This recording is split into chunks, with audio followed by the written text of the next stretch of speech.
হচ্ছে, আর এটা তো অমৃত উৎসব, সেই জন্য আমাদের পশ্চিমবঙ্গে ভালো স্কিম দিয়েছে। আমাদের পশ্চিমবঙ্গ উত্তরবঙ্গ এক্সক্লুসিভ ডেভেলপ হবে, খুব ভালো। কুচবিহার জেলাতেও একটি স্টেশন এবং জলপাইগুড়িতেও একটি স্টেশন। আর কি কি চাই এই উত্তরবঙ্গের উন্নয়নের জন্য? না, এখানে রেলের এখানে বা একটা ইন্ডাস্ট্রিয়াল দরকার, লোকোশেড ইন্ডাস্ট্রিয়াল দরকার, যেখানে কর্মসংস্থান খুলবে। আর এখানে রেল ইন্ডাস্ট্রি হওয়ার জন্য, অক্ষম হওয়ার জন্য বেটার ল্যান্ড আছে। হ্যাঁ, গতি গেলে হওয়াটা খুব দরকার। কি ধরনের ইনফ্রাস্ট্রাকচার বা কি ধরনের কর্মপদ্ধতির কথা বলছেন? দেখুন, এখানে engine manufacturing, maintenance and compartment, comfortable compartment যেগুলো হচ্ছে, যেগুলো অন্য অন্য স্টেটে আছে। আর এখানে প্রথমে হওয়ার কথা ছিল, কিন্তু ওটা কারণবশত করেনি। এখন আমাদের বিজেপি সরকার অবশ্যই করে বলে আমি ভাবছি।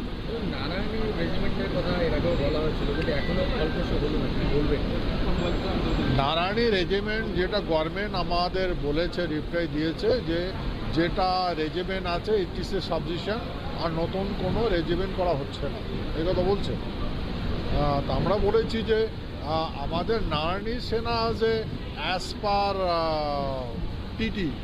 টিটিতে যেটা কমিটমেন্ট আছে গভর্নমেন্টের, সেটাকে করতে হবে, আমরা ডিমান্ড করেছি, আর এটা করতেই থাকবো, আর আশা করে হবে। এইমস নিয়ে একটা টানাপোড়েন চলছে নর্থ বেঙ্গলে। এইমস তো অবশ্যই হবে। আর না, head of the north Bengal, এটা তো কি বলে শিলিগুড়ি বা জলপাইগুড়িতে হওয়াটা ভালো। একটু পলিটিক্যালে যাচ্ছে, তৃণমূলে এঘর ওঘর চলছে, এদিক থেকে ওদিকে চলে যাচ্ছে, কীভাবে দেখছেন বিষয়টাকে? কে তৃণমূলে তো কালীঘাট তুলসী শিবির, ঋতব্রত শিবির।